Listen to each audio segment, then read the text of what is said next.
Isang mapagpalang hapon po sa ating lahat. Muli na naman tayong magkakaharap sa ating mga gadget.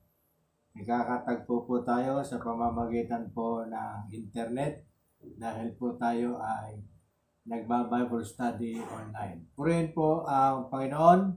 Hindi po, wala pa po gano ang mga viewer natin, bagamat andyan na po si Dakila Almario at saka si Gloria Bravo na aking batchmate. Andyan na rin po si Rosella Vanessa Santos at Amalia Milarpis Santos. Purihin po ang Panginoon. Tayo po ay muling mag-aaral ng salita ng Diyos. Dahil sabi ko nga po, tayo ay nagba-Bible study online. Ito po ay ang pag-aaral ng salita ng Diyos. Ako po ay hindi na po pagkatatagal dahil mahaba po ang ating basahin at marami pong kailangan ipaliwanag. Kasi po ang ating paksa ngayon ay ang biyaya at pagliligtas ng Diyos ay para sa lahat. Purihin po ang Panginoon. Ang ating teksto ay nasa Lumang Tipan. Pakibuklat po kayo sa aklat ng pangalawang aklat ng Hari.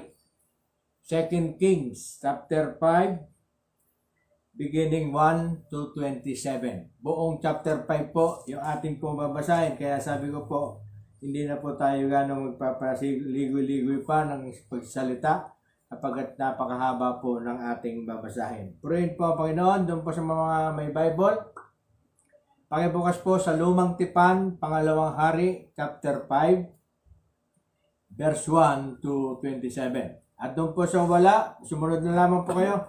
Importante po na mas maganda kung kayo ay mayroong Bible, basahin nyo po ito, sabay tayo pong babasa. O kaya kung di wala po kayong Bible na hawak sa tabi ninyo, ay sumunod po kayo kasi napaka-importante po na masundan nyo po yung istorya. Ito po ay isang kasaysayan. Purihin po ang Panginoon para maintindihan po natin ng gusto yung aral na mapupulot natin dito po sa istorya po ng isang Syrian, taga-Syria. Syrian po na ang pangalan ay si Naaman. Purihin po ang Panginoon. Ang title nga po rito, Pinagaling ang Ketong ni Naaman. Purihin po ang Panginoon. Sabi po sa verse 1, sa Syria ay may isang pinuno ng hukbo na labis na kinalulugdan ng hari pagkat matapang siya, makapangyarihan at pinapatnubayan ni Yahweh, kaya laging matagumpay ang Syria. Ngunit siya ay ketongin. Siya ay si Naaman. Minsan ang mga taga-Syria ay nakabihag ng isang babaeng Israelita. Kasi nga po noon nalusob na ng Syria ang Israel. Ginawa nila itong katulong ng asawa ni Naaman. Sinabi nito sa kanyang Panginoon, kung ang asawa ninyo ay lalapit sa propeta na nasa Samaria, tiyak nagagaling siya. Ang sinabi ng Israelita ay sinabi ng babae kay Naaman. Nagpunta naman ito sa hari at binalita ang sinabi ng utusan ng kanyang asawa. Sinabi naman ng hari, pumunta ka at pagdadalang kita ng sulat sa hari ng Israel. At lumakad nga si Naaman, may dala siyang 30,000 putol na pilak, 6,000 pirasong ginto, at 10 magagarang kasuotan. Dala rin niya ang sulat para sa hari ng Israel. Anong sulat?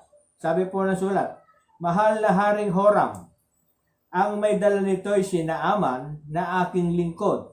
Ipinakikiusap kong pagalingin mo ang kanyang ketong. Nang mabasa ito ng hari ng Israel, ginahak niya ang kanyang kausuotan at sinabi, ako ba'y Diyos na maaaring pumatay at bumuhay?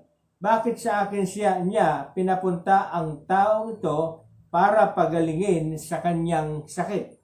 Baka naman humahanap lang siya ng dahilan para magdigmaan kami. Yung pong Syria at Israel ang nag-uusap doon. Ipinasabi nga ni Haring Horam, Haring Horam po ay hari ng Israel, kay Naaman na ang hanapin nito ay si Eliseo. Si Eliseo po ay isang propeta na humalilik kay propeta Elias. Ano po? Kaya sumakay ito sa kanyang karwahe at nagpunta kay Eliseo, kasama ang marami niyang kawal na kabayuhan. Ipinasabi sa kanya ni Eliseo, pumunta ka sa ilog Jordan, lumubog ka ng 7 beses at mananauli sa dati ang iyong katawan. Gagaling ang iyong ketong. Nang marinig ang sinabi ni Eliseo, nagalit si Naaman at padabog na umalis. Sinabi niya, akala ko pa na may sasalubungin niya ako. Tatayo siya ng tuwid, tatawagan ng Diyos niyang si Yahweh sa ilog Jordan at itatapat sa akin ang kanyang mga kamay upang ako ay gumaling. Bakit doon pa niya ako pasisisirin? Bakit hindi sa alinmang mga ilog sa Damasco tulad ng Abama at ng Parpar? Hindi ba't mas malinis iyon kaysa alinmang tubig sa Israel? Siguro naman, mas madali akong gagaling kung doon ako maliligo, sabi po ni Naaman. At galit na galit siyang umalis. Lumapit sa kanya ang kanyang mga katulong at sinabi, katulong po ni Naaman, sabi po, Panginoon, hindi ba't gagawin ninyo kahit mahirap pa riyan ang ipagawa sa inyo ng propeta? Gaano pa yung pinaghuhugas lang kayo para luminis? Kaya nang mapag-isip-isip ito ni Naaman, lumusong siya ng ilog Jordan at lumubog ng 7 ulit. At tulad ng sinabi ni Eliseo, nanauli sa dati ang kanyang katawan at kuminis ang kanyang balat, tulad ng balat ng sanggol. Si Naaman at ang kanyang mga kasama ay nagbalik kay Eliseo. Sinabi niya, ngayon napatulayan kong walang ibang Diyos sa ibabaw ng lupa, kundi ang Diyos ng Israel. Yun niya po si Yahweh, ang Diyos na makapangyarihan. Narito, pagdamutan ninyo itong maliit kong nakayanan. Ngunit sinabi ni Eliseo, buhay si Yahweh, ang Diyos ng aking pinaglilingkuran. Hindi ako tumatanggap kahit ano. Pinilit siya ni Naaman, ngunit nagpakatanggi-tanggi si Eliseo. Dahil dito, sinabi ni Naaman, kung ayaw ninyo itong tanggapin, maaari po ba namang kargahan ko ng lupa rito ang 2 kong kabayo? Mula ngayon, hindi na ako maghahandog sa ibang Diyos liban kay Yahweh. At sana patawarin niya ako sa gagawin ko. Kasi pagpunta ng aking hari, yung hari po ng Syrian at pinaglilingkuran ni Naaman, kasi pagpunta ng aking hari sa Rimon upang sumamba, isasama niya ako at kasama ring luluhod. Sana'y patawarin ako ni Yahweh sa aking pagluhod sa templo ng Rimon. Sinabi niya sa kanya ni Eliseo, yumaon kang mapayapa. Nang malayo-layo na si Naaman na isaloob ni Gesi. Si Gesi po ay katulong, alalay ni Propeta Elisea. Nang malayo-layo na si Naaman na isaloob ni Gesi, bakit hindi tinanggap ng aking Panginoon ang ibinibigay sa kanya ni Naaman? Ang mabuti sundan ko at hingahan kahit ano. Sinundan niya si Naaman nang makita siya nitong tumatakbo. Bumaba ito ng karwahe, sinalubong siya nito at tinanong, bakit ka tumatakbo? Sumagot siya, wala kang dapat ikabalisa.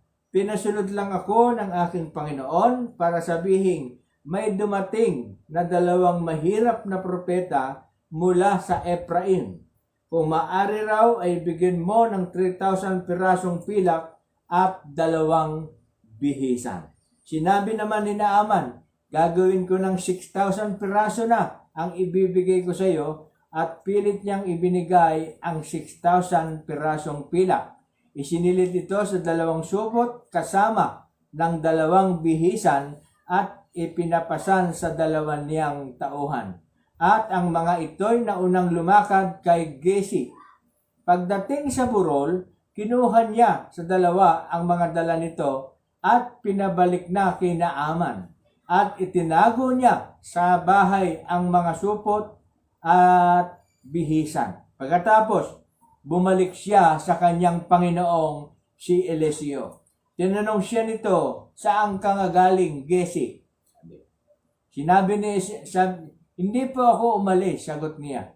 Sinabi ni Eliseo, huwag ka nang magkaila, pagkat kasama mo ang aking espiritu nang bumaba sa karwahe si Naaman at salubungin ka. Hindi ba tumingi ka ng pera sa kanya? Maari mong ibili iyan ng lupa, olibo, ubasan, tupa, baka at mga alipin. Ngunit ang ketong ni Naaman ay malilipat sa iyo at sa iyong magiging lahi. Noon din si Gesi ay namuti sa ketong. Purihin po ang Panginoon. Napakahaba po natin binasa. Bakit po? Gusto ko pong, kasi Bible study ito, gusto ko pong makuha natin. Ano po, dapat nag-isip-isip na po kayo. Ano po yung ating makukuhang aral?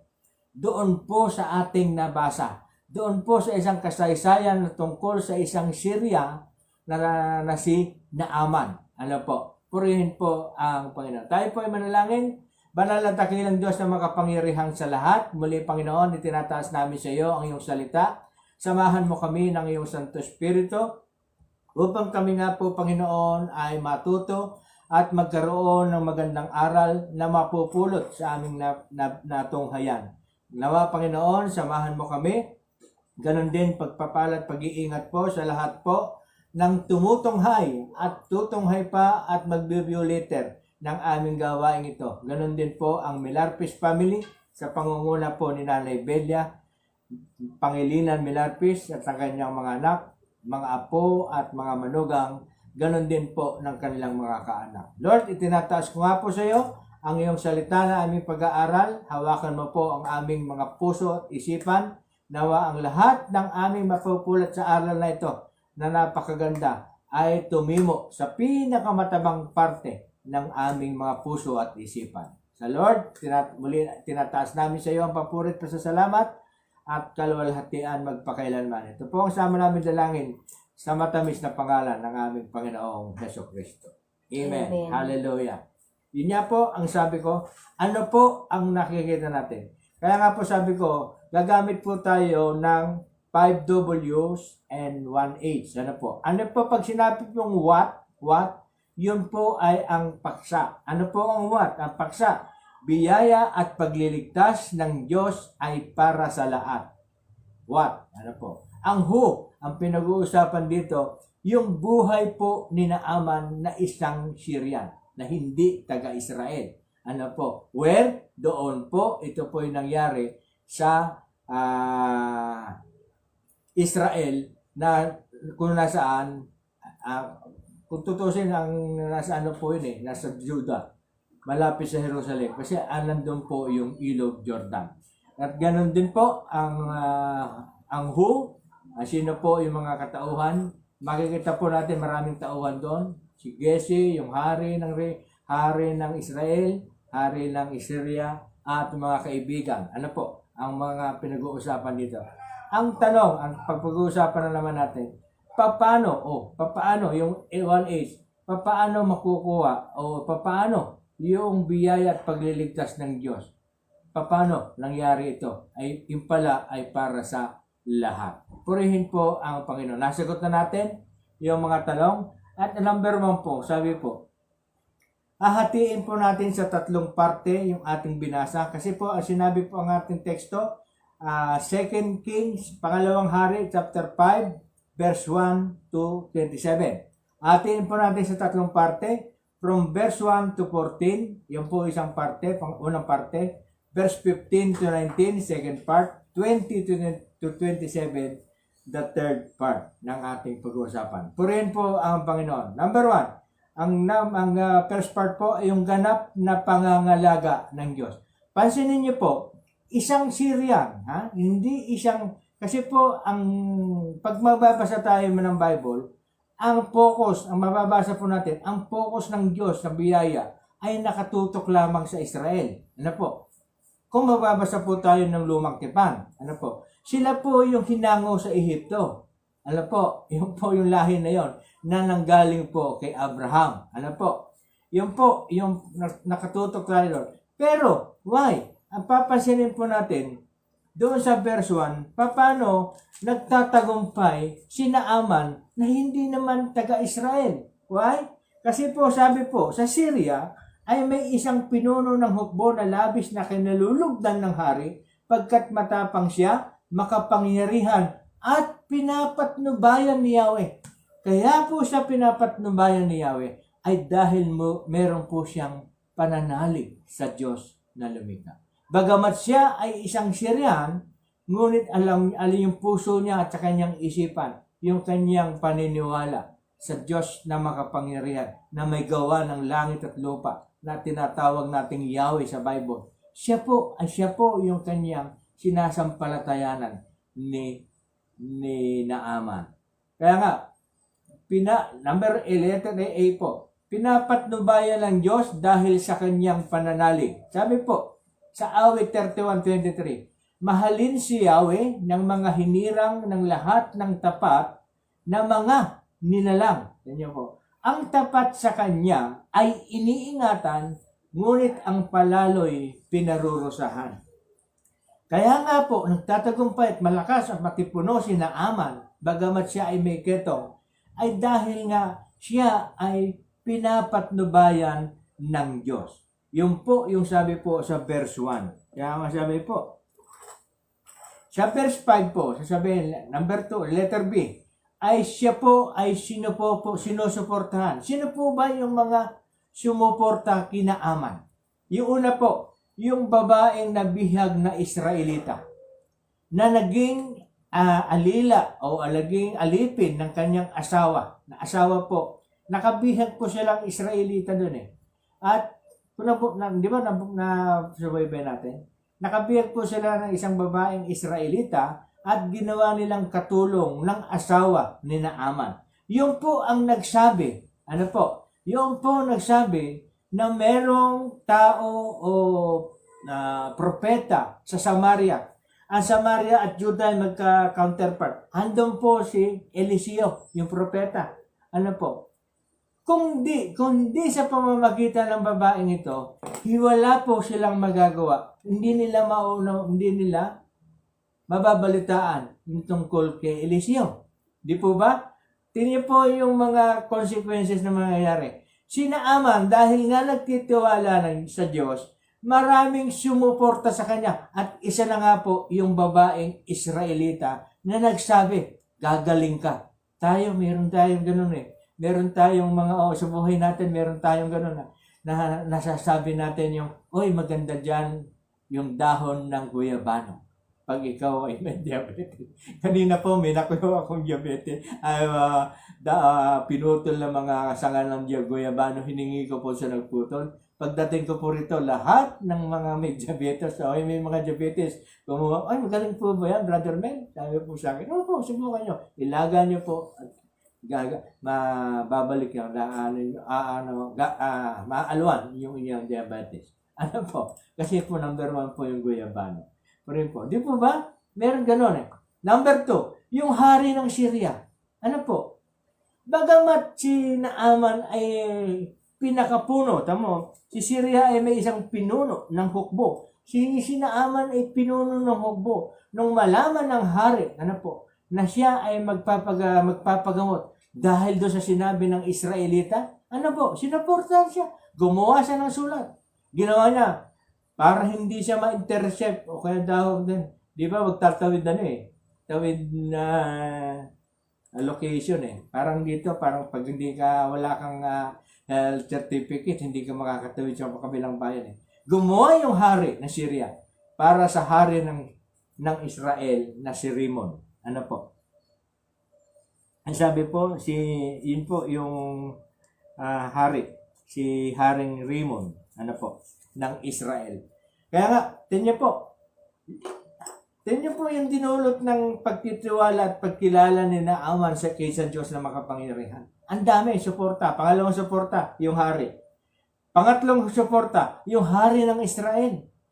Bagamat sabi, andito yung sulat ng hari ng Syria na basa, ay hindi ako nagpapagaling, wala akong pakialam sa buhay ng mga tao. Sabi po ng hari, malapa, pumunta ka sa Samaria. Andoon yung aming propetang si Eliseo, makakatagpo mo. Yun po. Kung suplado ka ang isang hari, tuturo ang kanon. Alam niyo po, kaya hindi naging suplado Dahil lahat po ng mga consequences, lahat po ng mga taong ito, ginamit ng Diyos para si Naaman ay makatagpo ng kagalingan. Amen. Hindi po ganun po kumilos ang Diyos Ano po? Kaya nga pag ikaw ay may tiwala, ang Diyos iaayos niya lahat. Hindi po yung mga suporta. 2 hari ang sumuporta. Pangatlo, pang-apat ay si Eliseo. Si Eliseo, sabi niya, hindi po ako nagpapagaling. Ano po sabi ni Eliseo? Doon sa parte na gumaling na basahin natin. Kaya nang mapag-isip ito ni Naaman, lumusong siya sa ilog at lumubog ng 7 ulit na sinabi ni Eliseo. At nanauli sa dati ang kanyang katawan at kuminis ang kanyang balat tulad ng balat ng sanggol. Si Naaman naman at ang kanyang mga asama ay nagbalik kay Eliseo. Sinabi niya, ngayon napatunayan kong walang ibang Diyos sa ibabaw ng lupa, kundi ang Diyos ng Israel. Narito, pagdamutan ninyo itong maliit kong lakayanan. Ngunit, sabi po ni Eliseo, buhay si Yahweh, ang Diyos ng aking pinaglilingkuran. Hindi ako ang nagpagaling. Ang Diyos ng aking pinaglilingkuran, ang siyang nagpagaling sa iyo. Kaya po, dito po ba, naging daan lamang si Eliseo para sa kagagaling ni Naaman sa kanyang ketong. Kaya nga po, ang credit po lahat ay sa Diyos, hindi po. Kaya napag-usapan natin noong nakaraan hindi po sa mga lingkod. Kaya tayo, meron nagpasalamat sa akin minsan sa messenger. Sabi ko, huwag kayo magpasalamat sa akin. Ang ganito po ang gawin ninyo. Purihin po ang Diyos sa kagalingang natamo ko. At salamat sa kagalingan sa pamamagitan ng inyong lingkod.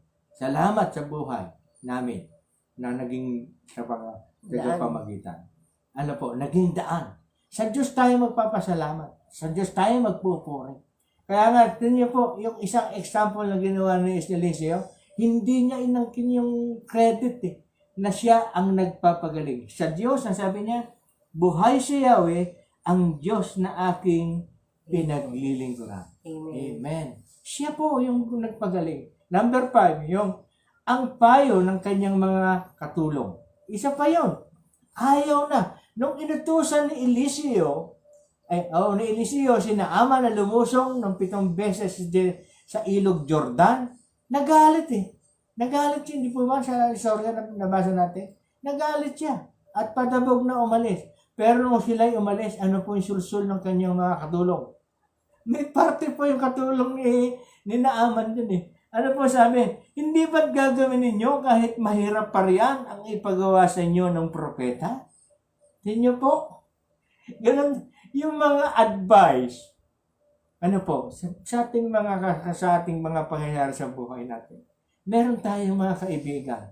Ano po? Meron tayong mga tauhan. Kung tayo ay amo sa ating negosyo. May mga tauhan tayo, mga advice. Dapat pinakikinggan natin yung advice. Titimbang-timbangin natin. Pero dito, maganda yung sinabi na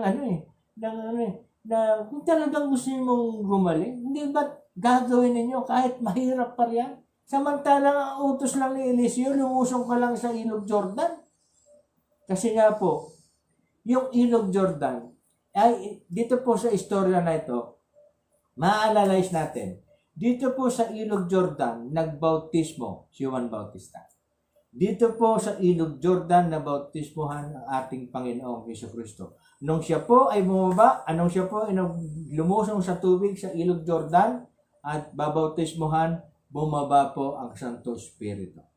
Ito po ay isang pangitain na mangyayari na ang ilog Jordan, ang tubig ng ilog Jordan ay isang simbolo ng paglilinis. Kaya nga po, ang isang tao ay kailangang mabautismohan. Ito po ay simbolo ng paglilinis. Kaya nga po, marami nagpupunta ngayon. Pag nagpupunta sa Israel, pinupuntahan nila yung Jordan. Iba pong application yun. Ito, nagpapagaling. Hindi po ganon. Hindi po ganon. Hindi porque sinaaman ay gumaling sa ilog Jordan, hindi po ganon.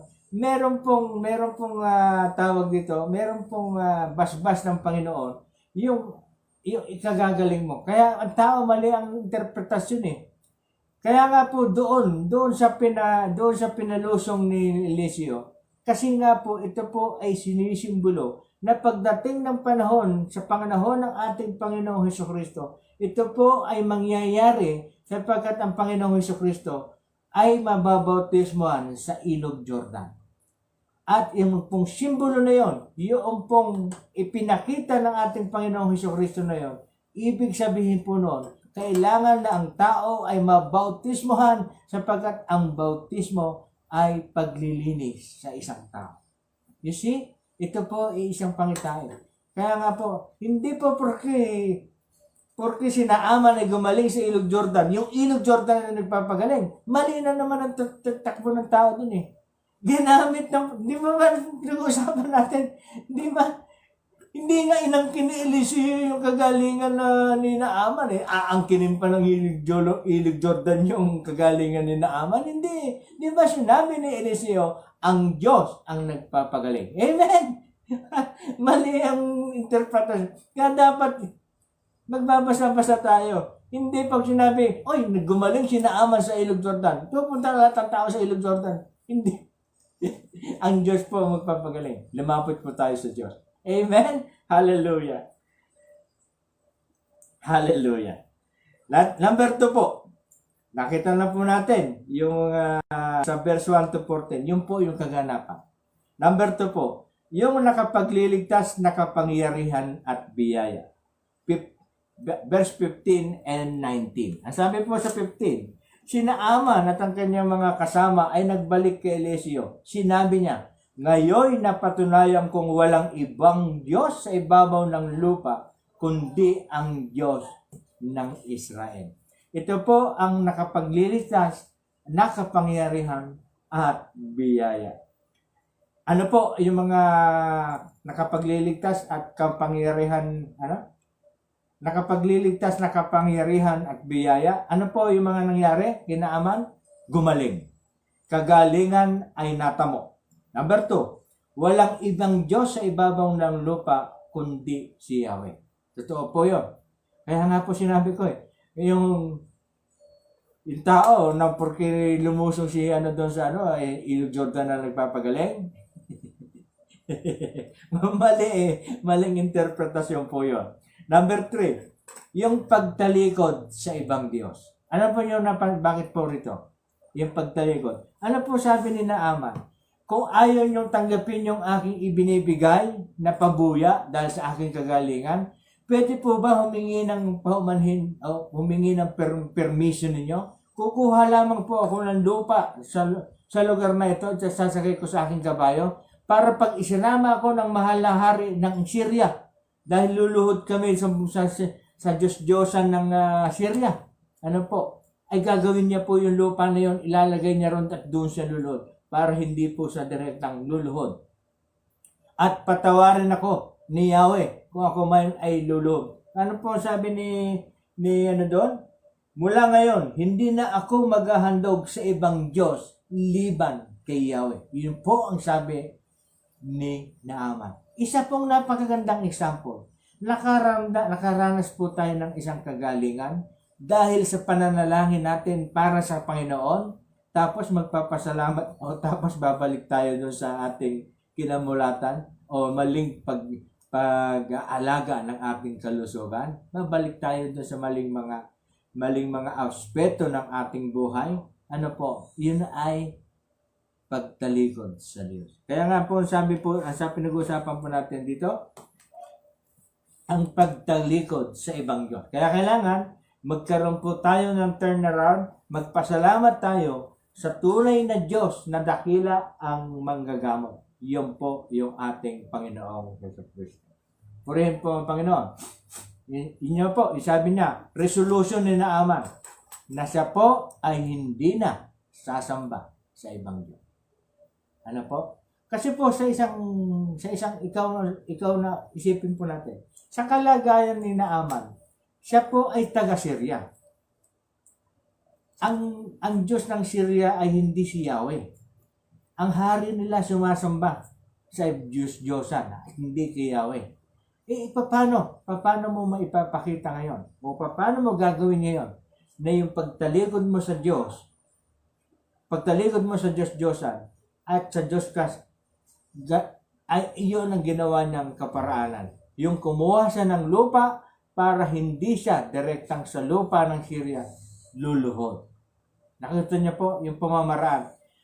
Ano po nakita natin doon? Merong kaparaanan ang isang tao kung talaga niyang gustong sumunod sa tunay na Diyos. May kaparaanan. Ang katwiran ng iba, pinanganak akong ganito, dito na ako mamamatay. Sinabi na aking mga magulang, dito na lang ako. Kahit may narinig ka ng katotohanan, ayaw mong umalis. Kahit sinasabi mo, nakarinig ka na ng kaligtasan, ayaw mo pa rin umalis. Di ba pinag-uusapan dito? Nakapagliligtas, nakapangyarihan at biyaya. Kaya si Naaman, ang sabi niya, ang resolution niya, pagtalikod sa ibang Diyos. Yun po yung sa verse 17. Dahil dito, sinabi ni Naaman, kung ayaw ninyong tanggapin, maaari po bang makargahan ko ng lupa rito ang 2 kabayo? Mula ngayon, hindi na ako maghahandog sa ibang Diyos, liban kay Yahweh. Tingnan po, ang punto dito, si isang Syrian na sumasamba sa Diyos-Diyosan nung makilala niya ang Diyos na nagpapagaling, ang Diyos na makapangyarihan, may gawa ng langit at lupa, nung makilala niya, ano pong ginawa niya? Tumalikod siya sa dati niyang sinasamba. Tayo hindi. Lumaki na akong ganito, dito na ako mamamatay. Lumaki ko ang mga magulang ko, mga katwiran. Nakakita ka na, nakasumpong ka na ng katotohanan. Ayaw mo pang umalis. Babala. Napag-aaralan ka, this is a Bible study. Nakikita po natin, nakasumpong na po kayo ng katotohanan, ayaw nyo pong umalis. Purihin po ang Panginoon. Ayaw ko na pong exaggerate masyado. Number 4, kagalingan ay walang bayad. Amen? Kanya po, hindi tinanggap ni Eliseo ang bayan ni Naaman. Why? Sabi po sa Mateo 10:8. Pagalingin ninyo, sabi po ng Panginoong Hesukristo sa kanyang mga apostol. Pagalingin ninyo ang mga may sakit at buhayin ang mga patay. Pagalingin ninyo ang mga kitongin at palayasin ang mga demonyo. Yamang tumanggap kayo ng walang bayad, magbigay naman kayo ng walang bayad. Amen? You see, ang sabi po dito, maglingkod. Kasi nga po, tayo ay talagang, marami kasi ngayon lumabas yung mga pet healer eh. Kaya nadidinaw sila eh. Kasi nga po, meron pong motibo. May motibo. Ginagawa pong hanap buhay. Sabi po sa 2 Corinthians chapter 2:17. Sabi po ni Apostol Pablo, hindi kami tulad ng iba na kinakalakal ang salita ng Diyos. Sa halip, bilang sugo ng Diyos at lingkod ni Kristo, buong tapat naming ipinangangaral ang kanyang salita.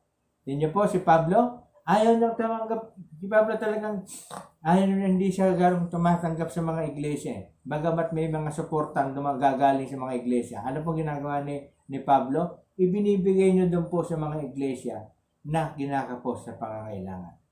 Kasi po si Pablo talagang nagtrabaho eh.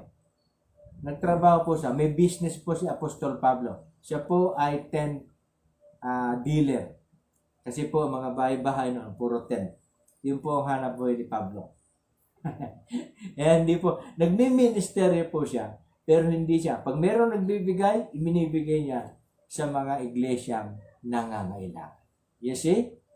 Kaya nga po, nasabi ni Pablo, yun, hindi namin kinakalakal. Dito po, napansin niyo po, kami po ba ay humihingi sa inyo ng suporta? Minsan lamang po kami humingi ng suporta, hindi po para sa amin. Hinihingi po namin ng suporta para doon po sa hipag ko, na isa po ninyo, kasama niyo pong nanonood at sumusuporta sa gawain nito. Na kung maaari, tulungan natin siya sa kanyang pag-o-opera. Minsan lamang po kami nanawagan. Hindi po, sabi ko nga po sa inyo, hindi po kami humihingi sa inyo. And this is, ang aming advocacy, ay kayo ay makaalam ng katotohanan mula sa Biblia. Meron na po tayong 20 minutes. Purihin po ang Panginoon. Yun po ang sabi po. Ang number 3, ano po yung number 3? Ang hatol ng Diyos sa kasalanan. Ito po yung sabi ko sa inyo, yung first part, verse 1 to 14, second part, verse 15 to 19, and the third part, 20 to 27. Bakit po ang paksa natin sa third ay ang hatol ng kasalanan? Ang hatol ng Diyos sa kasalanan. Tingnan po si Giezi, alalay po o katulong ni Propeta Eliseo, nung makita niyang hindi tinanggap ng kanyang amo yung binabayad ni Naaman, pasimple siyang sumunod nung paalis na sila Naaman, pahabol siyang sumunod at nagsinungaling. Nang sinabi niya, may dumating na dalawang mahirap na propeta na kasama ni Propeta Eliseo at kailangan ng kanyang tulong at dalawang dalawang damit. Si Naaman talaga willing eh. Yung willingness niya eh. Ang hinihingi lang ng Giezi, 3,000, ginawa ng 6,000. Pirasong pila. Ganon po yung nasa puso ni Naaman. Pero po nangyari kay Giezi, ano po? Pagsisinungaling. Alam niyo po, ang pagsisinungaling, diyan po bumagsak ang tao. Diyan po bumagsak. Dahil kay Ebatanan, nagsinungaling sila. Meron bang may tatago tayo sa Diyos? Na may lalang ng langit at lupa? May tatago ba tayo sa Kanya? Alam niya nga bilang ng buhok natin. Purihin po ang Panginoon. Ang pagsisinungaling o kasinungalingan, sabi po. Sa Jeremiah 23, verse 23 to 24, ako ay Diyos na nasa lahat ng dako at hindi sa isang lugar na nanatili. Walang makapagtatago sa akin. Nakikita ko siya saan man siya pumunta. Sapagkat ako'y nasa langit, sabi po ng Diyos, sapagkat ako'y nasa langit, nasa lupa, at nasa lahat ng lugar. Amen? Kaya wala po tayong matatago. Yung pagsisinungaling na ginawa ni Giezi, nakita naman po natin yung hatol ng Diyos. Yung sakit ni Naaman at ng buo niyang sambahayan. Hindi sa buong sambahayan ni Giezi, yung sakit po ni Naaman ay napunta po sa kanila. Kung ang Diyos nagpaparusa noon, sabi ko naman po, pinag-uusapan po natin yun. Ngayon nakakagawa po tayo ng mga lihim na kasalanan. Watch out. Di ba sabi natin, ipagsusulit natin ang lahat, mabuti man o masama ang ating nagawa. Wala pong natatago. Ulitin ko po ito. Jeremiah chapter 23, verse 23 to 24. Ako ay Diyos na nasa lahat ng dako at hindi sa isang lugar na nanatili. Walang makapagtatago sa akin. Nakikita ko siya saan man siya pumunta. Sabi po, God is everywhere. Sapagkat ako'y nasa langit, nasa lupa, at nasa lahat ng lugar. Amen? Kaya nga po, doon sa istorya, sa kasaysayan, nakatanggap kagad ng parusa si Giezi na katulong ni Eliseo. Sa atin, nakakagawa po tayo ng pagkakasala. Wala pa yung hatol. antayin po natin pagdating po ng ating Panginoon. Atin pong ipagsusulit ang lahat po ng ating nagawa. Purihin po. Dapat, yun yung kinatatakot ko eh. Kaya yung pinasabi doon na, ba't ka matatakot sa Diyos? Kailangan kang matakot kasi ang kinatatakot ko yung darating na parusa niya. Amen? Amen. Hallelujah. Purihin po ang Panginoon. Sabi sa Lucas 8:17, walang tao, walang natatago na di malalantad at walang lihim na di malalaman at mabubulyo. Yung po, nakita po natin, yung istorya po ni Naaman. Isa pong Syria na hindi kasama sa kinalulugdan ng Diyos sa lumang tipan. Pero po siya ay kinalugdan ng Diyos. Why? Ito po yung aking conclusion. Ito po yung aking conclusion. Nakikita natin sa salaysay ang katotohanan na ang biyaya at pagliligtas ng Diyos ay hindi lamang para sa Israel, kundi para sa lahat. Amen? Para sa lahat. Why? Kasi nga po, si Naaman ay hindi Israelita. Basahin po natin ang Efeso chapter 2 verse 11. Dalawang babasahin po natin. Ang Efeso chapter 2 at yung isa po yung sa Roma chapter 10. Ito po sa chapter 2 verse 11 ng Efeso. Sabi niyo po tignan niyo po. Ang kaligtasan ay hindi lamang sa Israel. Kasi niyo po. Kaya't alalahanin niyo ang inyong dating kalagayan. Kayo ipinanganak na mga hintil. Tayo po yung hintil. At tinatawag na di tuli ng mga Hudyo. Sapagkat ang mga Hudyo ay tinatawag na tuli ayon sa ginagawa nila sa kanilang katawan. Verse 12. Alalahanin niyo na noong panahong yon, hiwalay kayo kay Kristo. Hindi kabilang sa bayang Israel at di saklaw ng mga tipang nasasalig sa mga pangako ng Diyos. Tignan niyo po. Nooy nabubuhay kayong walang pag-asa at walang Diyos. Ngunit ngayon, dahil sa inyong pakikipag-isa kay Hesus Kristo, kayong dating nasa malayo ay nailapit sa pamamagitan ng kanyang kamatayan. Pinagkasundo niya tayo, kaming mga Hudyo at kayong mga Hintil ay kanyang pinag-isa. Sa pamamagitan ng kanyang katawan, pinawi niya ang alitan na parang pader na naghihiwalay sa atin.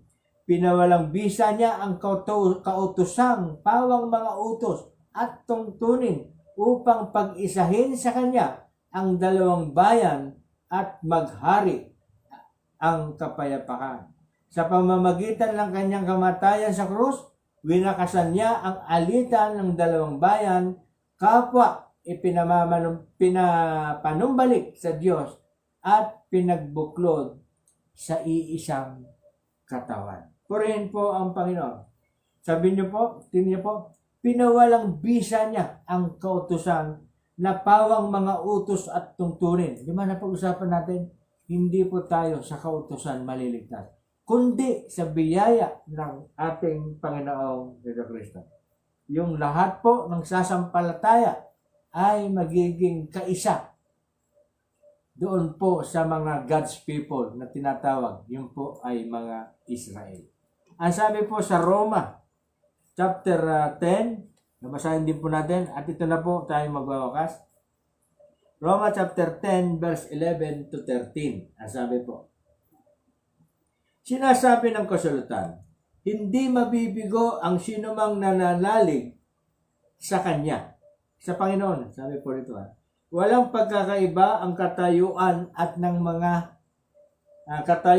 mga Hudyo at ng Griego. Hudyo, Hebreo at Griego. Tayo po, Griego, Hintil. Ano po? Iisa ang Panginoon ng lahat at siya ang nagkakaloob ng kanyang kayamanan sa lahat ng tumatawag sa kanya. Sapagkat sinasabi sa kasulatan, maliligtas ang lahat ng tumatawag sa Panginoon. Amen? At idudugtong ko po yung sinasabi sa verse 9 kasi nasa chapter 10 po tayo ng Roma. Ang binasa po natin verse 11 to 13. Ang babasahin po natin panghuli ang sabi po sa verse 9. Kung ipahahayag ng iyong mga labi na si Jesus ay Panginoon at mananalig ka ng buong puso na siya'y muling binuhay ng Diyos, maliligtas ka. Verse 10, sapagkat nananalig ang tao sa pamamagitan ng kanyang puso at sa gayo'y mapapawalang sala at nagpapahayag sa pamamagitan ng kanyang labi at sa gayo'y naligtas. You see? Nasaan po ang 10 utos doon? Ang pananalig. Ang sabi po doon. Ang lahat ng tatawag at mananalig sa Panginoong Hesukristo ay may kaligtasan. Purihin po ang Panginoon. Amen. Hallelujah. Tayo po ay dadakong muli sa ating prayer time. Sumabra po tayo. Sumabra po tayo ng 5 minutes. Patuloy po nating hihilingin sa Panginoon ang healing at recoveries nila Francis Pulido, Remedios Santos, Nelson Manso na pare-pareho pong dialysis patient, Lourdes Patron, Butch de Guzman, Eddie Hilario, Teresita Milarpis, Marciana Pajardo para po sa kanilang mga recoveries, Galo Cruz, Lynette and June Cruz, Merly de Belen Paulino, Edwin Bitug, Violeta Amoyo, Ariel Arroyo para po sa kanilang mga healing at recoveries. At para po kay John Patrick Castro, bigyan siya ng Panginoon ng palakasin ng Panginoon ang kanyang pisikal at spiritual na buhay. Ganyan din po hanap buhay para kay Laroy Vincent Santos, Jade Milarpis, Teresa de la Peña, Marvin Castro, Dalisay Castro, Edwin Arnubit. Ganyan din po para po kay Harold Jolaso, daddy ni Baby Amari, na maunawaan siya ng kanyang company sa madalas na pagpasok niya ng late nung panahong nasa ospital ang kanyang anak at mabigyan sana siya ng konsiderasyon dahil medyo alanganin ang katayuan niya sa company na kanyang pinagtatrabahuhan sa kasalukuyan. Gayon din po, itaas natin sa Panginoon ang nagdaraos ng kaarawan ngayon kay Rupes Yarma at Adorbilio. Gayon din po, para sa ating mga kaana, kaibigan, kakilala na mga OFW, sa Japan, sila John Patrick Castro, Juby Moyo and family, Jesus sa Corpus Castro, Glenda Yamaguchi. Sa Abu Dhabi, Marciana Pajardo at Ricardo Singh. Sa Dubai, Lucy Milarpis. Sa USA, Lenny Cruz and family, Sarah Cruz and family, Alfred Santos and family, Cathy Angeles and family.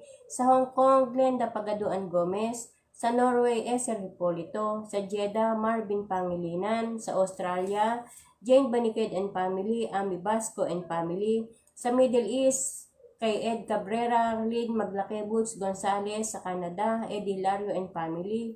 Sa Italy, Danilo Apostol, Irene Apostol Salaroli, Heidi Apostol Barberi, Lea Siganlay Caporali, Maribel Apostol Pulido, kasama na po ng kanilang mga pamilya. Gayun din po sa Malaysia, kay Christy Amoyo and family.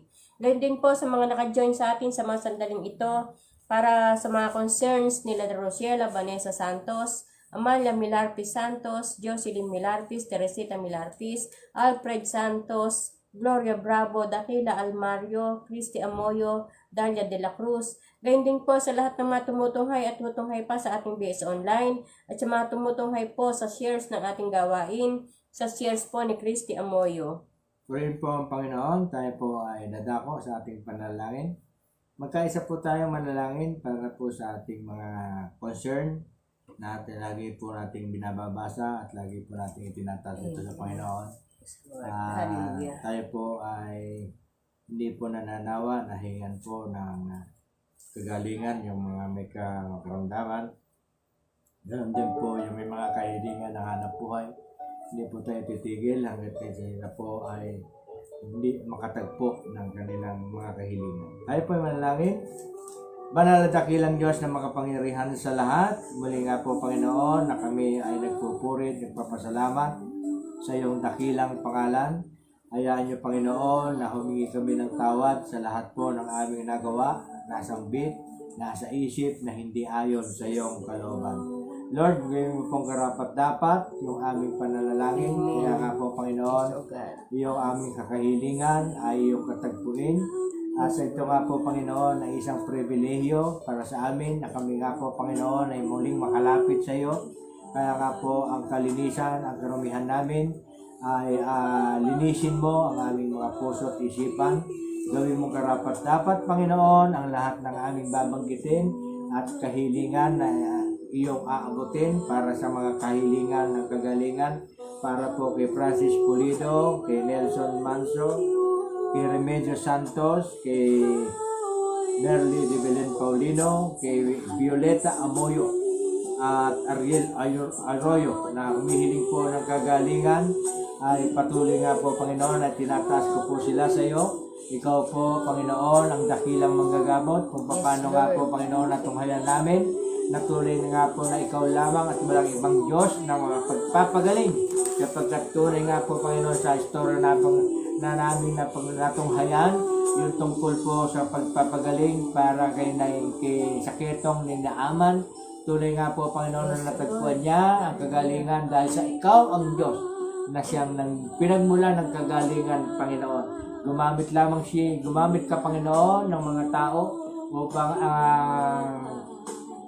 kagalingan ay malasap po at maramdaman po ni Naaman. Salamat po, Panginoon, sa mga taong pinapanalangin namin ng kagalingan, na ikaw nga po, Panginoon, ang siyang magpapagaling at ibalik mo nga po, Panginoon, sa normal ang kanilang mga buhay. Ganon din po ang mga panalangin namin para recoveries po, para kay Mrs. Lourdes Patron, Bosti Guzman, Eddie Hilario, Teresita Milarpis, kay Marciana Pajardo, kay Galo Cruz, Lynette and John Cruz, at kay Kuya Edwin Bito. Recovery po, Panginoon, at fast recovery po ang kahilingan po ng bawat isa. Nakikita mo po, hindi po lingid sa iyo, Panginoon, ang kanilang pangangailangan ng speed recovery po sa kanilang mga buhay. Abutin mo nga po, Panginoon, ang kanilang mga kalusugan. Manumbalik na po, Panginoon, ang kanilang mga kalakasan. Salamat po, Panginoon, sa kagalingan, recoveries para sa bawat isa na aming nabanggit. Ganon din po sa aking apong kay John Patrick Castro na patuloy namin pong itinataas sa iyo ang kanyang hanap buhay po sa Japan. Dalangin ko po, Panginoon, na makatagpo po siya ng panibagong kontrata. Hawakan mo po ang kanyang mga kasama at mga amo. Pagpapala po sa bawat isa sa kanila, sa kanilang trabaho. Pagyamanin mo po. Paunlarin mo po ang kanilang mga trabaho, Panginoon, sa Japan. Ganun din po, Panginoon, ang paghahanap po ng trabaho para kila Roy Vincent Santos, Jed Milarpis, Teresa de la Peña. Ganon din po kay Marvin Castro, Dalisay Castro, at Edwin Arnobit. Dalangin ko, Diyos, na sila nga po, Panginoon, ay makatagpo na ng hanap buhay na kanilang minimiti. Ganon din po, Panginoon, kalusugan at kalakasan po sa bawat isa na humihiling po ng hanap buhay. Ganon din po, patuloy po rin namin tinataas sa iyo si Harold Julaso, yung tatay po ng batang si Harriet Dian Dilaso na kinuha na po ng Panginoon. Ngayon po yung kanyang ama ay ating tinataas sa Panginoon, na sana po, Panginoon, nahipuin mo po ang kanyang mga employer na siya po ay na under investigation or nanghina po ang kanyang performance sapagkat dahil po sa mga nagdaang problema ng kanyang anak. Dalangin ko, Diyos, nahipuin mo po ang mga employer po ni Harold Julaso, na bigyan mo po sila ng true wisdom, pangunawa, ganoon din po ng compassion, para nga po maunawaan nila po yung naging kalagayan po ni Harold during the time na yung kanyang anak ay nasa ospital at nagpapagamot. Ganoon din po, Panginoon, pagpapala po para kay Harold Julaso at sa kanyang pamilya, at bigyan mo po sila ng kalakasan, sila pong mag-asawa na nawalan po ng kanilang anak, ay bigyan mo po sila ng kalakasan, bigyan mo po sila ng kaaliwan. Ganoon din po, Panginoon, huwag po silang manghihinawa na lumapit sa iyo. Nawa, Panginoon, palakasin mo po ang kanilang mga espiritu. Ganoon din po, Panginoon, sa lahat po ng OFW na aming mga kaanak, kaibigan, kakilala, Panginoon, kila John Patrick Castro, kay Joby Moyo and family, Maria Jesus Corpus and family, kay Glenda Yamaguchi and family na nasa Japan. Ganon din po kay Marciana Pajardo at Ricardo Singh na nasa Abu Dhabi. Kay Lucy Milarpis na nasa Dubai. Ganon din po, Panginoon, kay Lenny Cruz and family, Sarah Cruz and family, Alfred Santos and family, Cathy Angeles and family na nasa USA. Ganon din po kay Glenda Pagaduan Gomez na nasa Hong Kong, kay Esther Hipolito na nasa Norway, kay Marvin Pangilina na nasa Jeddah. Ganon din po kay Ed Cabrera, Lynn Maglaki at Bots Gonzales na nasa Middle East. Ganon din po kay Eddie Hilario at ang kanyang pamilya na nasa Canada. Ganon din po, Panginoon, kay Jane Baniked and family, Ate Ami Basco and family na nasa Australia. Ganon din po sa aking mga pamangkin na si Irene Apostol Salaroli, Maribel Apostol Pulido, Heidi Apostol sa Barberi. Ganon din po kay Lea Sigalay Caporali at ganon din po kay Danilo Apostol at ang kanilang pamilya.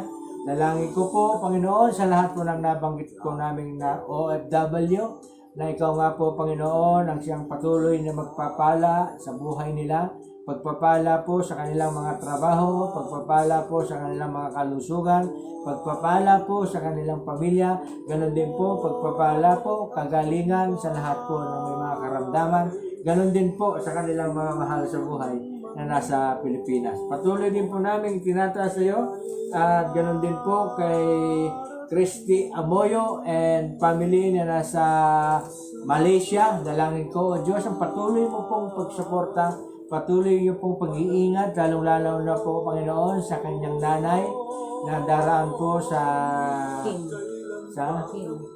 chemo, Panginoon. Nawa, Panginoon, hipuin mo po ang kanyang nanay na dadaan po sa chemo. Kung maaari po ay hindi na po dadaan sa chemo. Dalangin ko po ang kagalingan nagmumula sa iyo kung paano po gumaling sinaaman ay ganun din po. Panginoon, hipuin mo po ang kanyang ina na si Violeta Amoyo na magkaroon po ng kagalingan katulad po ng naranasan ni Naaman.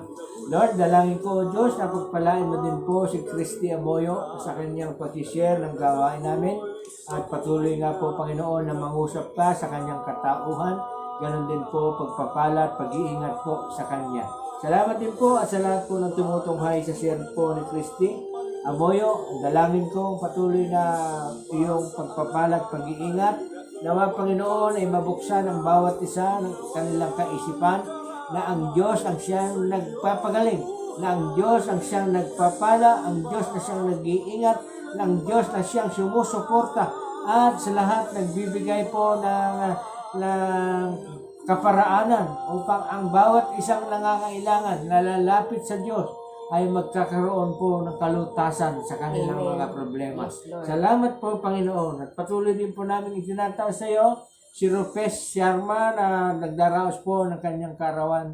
Ngayon, dalangin namin, Panginoon, ang kanyang kalusugan, kalakasan, ganoon din po, Panginoon, marami pang buhay, birthday na sa kanya, ganoon din po sa kanyang pamilya. Dalangin ko rin po, Panginoon, ang pagpapala mo sa kanyang trabaho, kalusugan, kalakasan din po sa bawat isa sa kanyang pamilya. At ganoon din po kay Abudor Bilyo na nagdaraos din po ng karawan niyon.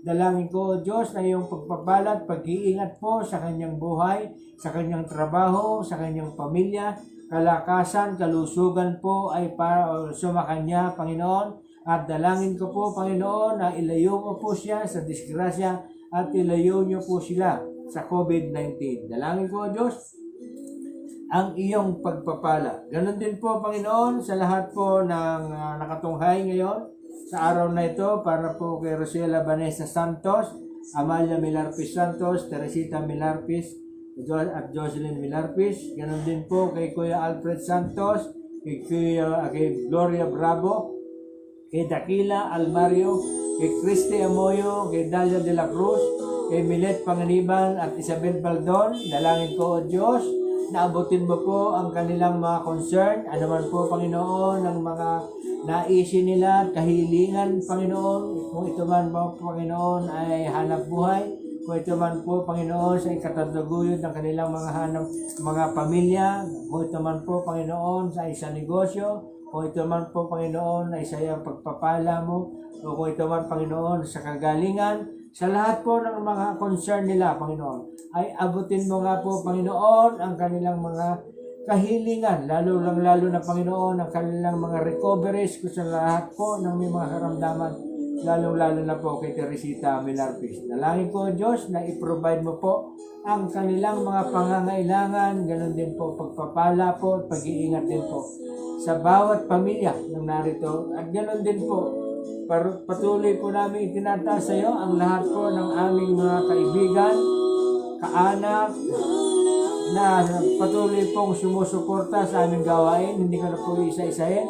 Ganun din po sa aking mga batchmate from elementary and high school.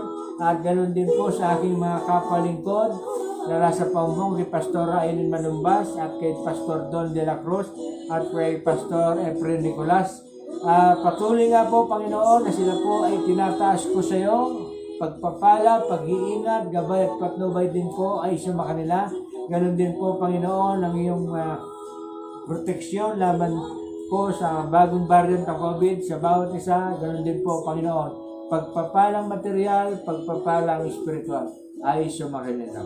Ganon din po, Panginoon, patuloy ko pong tinataas sa iyo ang lahat po ng nasa Kapitolyo sa pangunguna po ni Governor Daniel Fernando, sa aming Vice Governor Wilhelmino C. Alvarado, ganun din po sa aming bagong Provincial Administrator Antoinette Constantino, ganun din po sa lahat po ng Sangguniang Panglalawigan. At particularly, Panginoon, sa lahat po ng accounting office staff, sa pangunguna po ni Ma'am Marites Prehinal. Batid mo po at dinilingit sa iyo, Panginoon, ang kanilang mga kahilingan, kagalingan, kalusugan, kalakasan. Ganon din po, dalangin ko ang iyong kaligtasan po laban sa COVID-19. Ganon din po, pagpapala at pag-iingat po sa bawat pamilya na kanilang kanilang mga pamilya. Ganon din po, Panginoon, patuloy po namin itinataas sa iyo ang lahat ng tumutunghay pa at tutunghay pa at view po later, itinataas ko nga po sila, Panginoon. Sila ay abutin mo, pagpalain at gabayan at patnubayan din po ang bawat isa. Salamat po, Panginoon. Kulang po ang mga salita upang ikaw ang mapasalamatan. Bagamat alam namin, Panginoon, na sa aming pagpupurit pa sa salamat ay naroon, Panginoon, ang iyong kadakilaan, ang iyong kaluwalhatian ay nakikita namin sapagkat tunay nga po, Panginoon, na napakabuti mo. Ikaw ang Diyos na hindi nagbabago kahapon, ngayon at bukas. Salamat po, Panginoon. Papurit, pagsambat, pagdakila at pagluwalhati. Karangalan ay sa iyo magpakailanman. Ito po ang sama namin dalangin sa matamis na pangalan ng aming Panginoong Hesukristo. Ang lahat po ay magsabi ng Amen. Amen. Nadako na po tayo. Tayo po ay 5 minutes na lamang bago sa isang oras nating gawain. Nadako na po tayo para sa ating acknowledgement. Doon po para pagpapasalamat po para sa mga nakasama namin ngayon. Active na nakasama namin ngayon. Ganon din doon po sa mga mag-view po later. Ako po ay magpapasalamat sa inyo. Mababasa ko po ang inyong mga pangalan. Inyo po. Sa mga kasama po namin sa gawain ngayon, kay Rosela Vanessa Santos, Amalia Milarpis Santos, Jocelyn Milarpis, Teresita Milarpis, ganun din po kay Dalia de la Cruz na pare-pareho po nasa San Miguel, kay Alfred Santos po ng USA, kay aking batchmate Gloria Bravo,